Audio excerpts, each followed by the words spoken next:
Hello दोस्तों, एक बार फिर स्वागत है आपका हमारे YouTube चैनल में। दोस्तों, पिछले वीडियो में हमने बात की थी चंद्रयान 1, 2 और 3 की। आज हम बात करेंगे चंद्रयान 3 कैसे पृथ्वी से चांद तक सफर तय करेगा। चांद पर कैसे पहुंचेगा चंद्रयान 3। चांद पर कैसे उतरेगा चंद्रयान 3।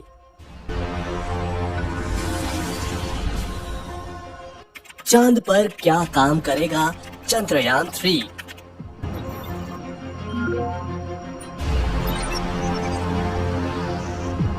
भारत के लिए चांद से क्या लेकर आएगा चंद्रयान 3।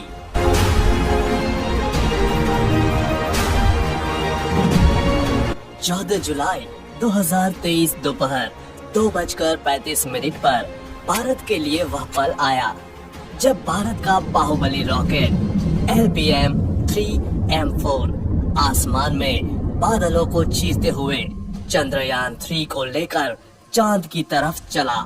जब रॉकेट को लॉन्च किया गया तो इसकी शुरुआती रफ्तार 1627 किलोमीटर प्रति घंटा थी। आज हम इस वीडियो में आपको बताएंगे कि पृथ्वी से चांद की सतह तक पहुंचने में चंद्रयान 3 को किन प्रक्रियाओं से गुजरते हुए चांद तक पहुंचेगा। आइए जानते हैं विस्तार से। करेक्ट 2:35 पर रॉकेट LBM-3M4 का इंजन स्टार्ट हुआ और चंद्रयान 3 को हमारा रॉकेट बादलों को चीरते हुए चंद्रयान 3 को लेकर चांद की तरफ चला। और जैसे ही चंद्रयान 3 को लेकर रॉकेट बढ़ रहा था, हर एक भारतीय का सीना गर्व से चौड़ा हो गया। चंद्रयान 3 के साथ ही हमारी चांद की अगली यात्रा शुरू हुई।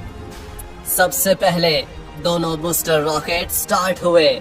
रॉकेट लॉन्च के 108 सेकंड बाद 45 किलोमीटर की ऊंचाई पर इसका लिक्विड इंजन स्टार्ट होने के बाद रॉकेट की रफ्तार 6437 किलोमीटर प्रति घंटा हो गई। बाहुबली रॉकेट LBM-3M4 चंद्रयान 3 को लेकर चांद की तरफ बढ़ा। रोंगटे खड़े कर देने वाला वो पल, बादलों को चीरते हुए अपनी तेज रफ्तार से आगे बढ़ते हुए LBM-3M4 अपनी चंद्रमा की यात्रा प्रारंभ कर चुका था। 130 सेकंड यानी आसमान में 62 किलोमीटर की ऊंचाई पर पहुंचने पर दोनों बूस्टर रॉकेट से अलग हो गए और रॉकेट का मेन इंजन स्टार्ट हो गया। बता दे कि रॉकेट को अलग करने का कार्य मशीनों के माध्यम से किया जाता है। दोनों बूस्टर रॉकेट से अलग होने के बाद रॉकेट की रफ्तार 7000 किलोमीटर प्रति घंटा पहुंच गई थी। दोनों अलग हुए बूस्टर रॉकेट को इसरो के वैज्ञानिकों ने सॉफ्टवेयर की मदद से समुद्र में गिरा दिया और रॉकेट का मेन इंजन चंद्रयान 3 को लेकर आगे बढ़ता रहा। 196 सेकंड पर रॉकेट से दोनों हीट शील्ड अलग हो गई, यानी यान के अगले हिस्से से दोनों शील्ड अलग हो गई। इन शील्ड को इसलिए अलग किया गया है क्योंकि यान 114.8 किलोमीटर की ऊंचाई प्राप्त कर चुका था। 307 सेकंड पर रॉकेट से लिक्विड इंजन अलग हुआ। रॉकेट से लिक्विड इंजन अलग होने के बाद क्रायोजेनिक इंजन स्टार्ट हुआ और चंद्रयान 3 को लेकर पृथ्वी की कक्षा की तरफ तेजी से बढ़ा।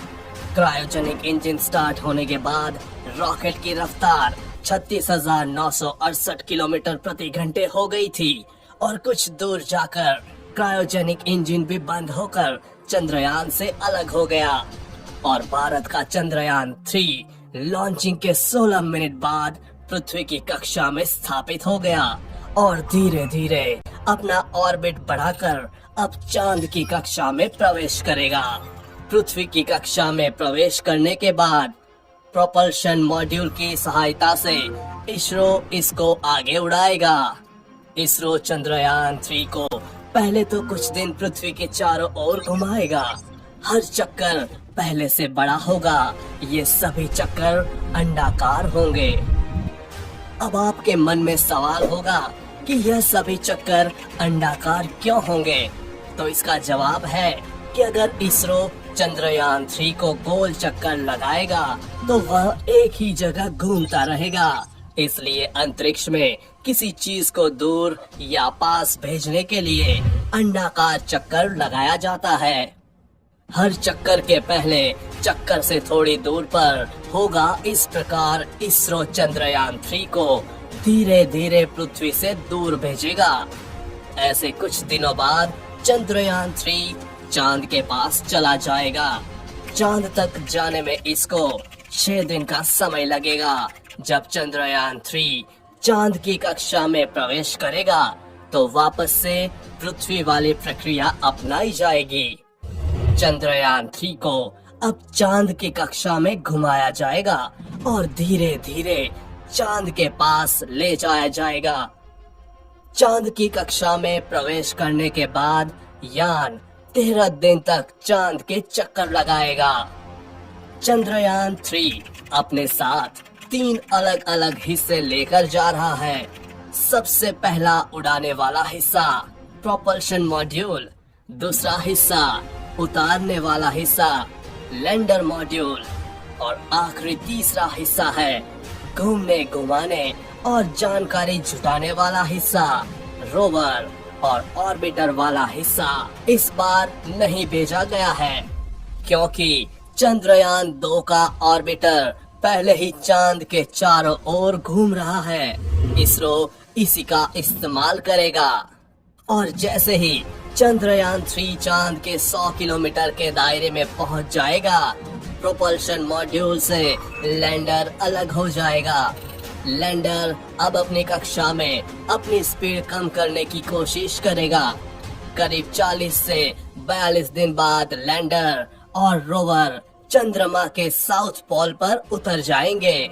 चंद्रयान 3 की चंद्रमा पर लैंडिंग 23 अगस्त की शाम 5:47 पर रखी गई है, लेकिन वहां सूर्योदय की स्थिति को देखते हुए इसमें बदलाव हो सकता है। अगर सूर्योदय में देरी होती है तो इसरो लैंडिंग का समय बढ़ाकर इसे सितंबर में कर सकता है। चांद पर चंद्रयान 3 को उतारना इस मिशन का सबसे कठिन पार्ट में से एक है। चंद्रयान 2 भी इसी समय फेल हुआ था। यह आखिरी 15 मिनट इस मिशन के सबसे कठिन मिनट होंगे। इस बार चंद्रयान 3 के लैंड करने के लिए 2 स्थान निश्चित किए गए हैं। अगर एक स्थान पर यह नहीं उतर पाता है तो इसको निश्चित किए गए दूसरे स्थान पर उतारा जाएगा। जैसे ही स्थान निश्चित हो जाएगा, उसके बाद चंद्रयान 3 सॉफ्ट लैंडिंग का प्रयास करेगा। जैसे ही चंद्रयान 3 चांद की सतह पर सॉफ्ट लैंडिंग कर जाएगा, उसके बाद इसरो के वैज्ञानिकों की कमांड पर रोवर लैंडर से बाहर आएगा। उसके बाद चांद की सतह पर चलकर अपने प्रयोग करेगा। इसरो ने एक बार फिर अपने लैंडर का नाम विक्रम और रोवर का नाम प्रज्ञान रखा है। यह अभियान चांद की सतह पर रासायनिक तत्वों और मिट्टी, पानी के कणों जैसे प्राकृतिक संसाधनों को देखेगा। यह अभियान चांद की बनावट को लेकर हमारी जानकारी में महत्वपूर्ण इजाफा करेगा। वैज्ञानिक परीक्षण के लिए यह अंतरिक्ष यान अपने साथ कई उपकरणों को ले जा रहा है, जिसमें सिस्मोमीटर भी शामिल है, ताकि चांद के भूकंप को मापा जा सके। वैज्ञानिक इस तरह के परीक्षण से चांद की सतह के तापमान और वहां के वातावरण के अन्य तत्वों को जान सकेंगे।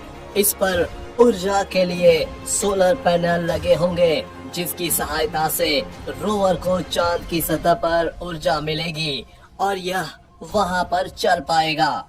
जानकारी के लिए बता दें कि इस मिशन को, यानी कि रोवर और लैंडर को 14 अर्थ डेज के मिशन पीरियड के लिए ही इनिशियली डिजाइन किया गया है। हालांकि अगर सब कुछ सही रहा तो 14 दिन बाद इस मिशन को एक्सटेंशन मिल सकता है, लेकिन फिलहाल के लिए इसरो के पास 14 दिन का ही समय होगा। चंद्रयान 3 भारत के हर भारतीय के सपनों को पूरा करते हुए भारत का इसरो ऊंचाइयों को छू रहा है। यह महत्वपूर्ण उपलब्धि हमारे वैज्ञानिकों के अथक मेहनत का प्रमाण है। हम उनके उत्साह और प्रतिभा को सलाम करते हैं। ये इन्फॉर्मेशन आपको कैसी लगी? कमेंट में अपनी राय जरूर बताएं। चंद्रयान 3 पर आगे भी अपडेट्स आती रहेगी, इसलिए अपडेटेड रहने के लिए चैनल को सब्सक्राइब करके बेल नोटिफिकेशन ऑन जरूर कर लें।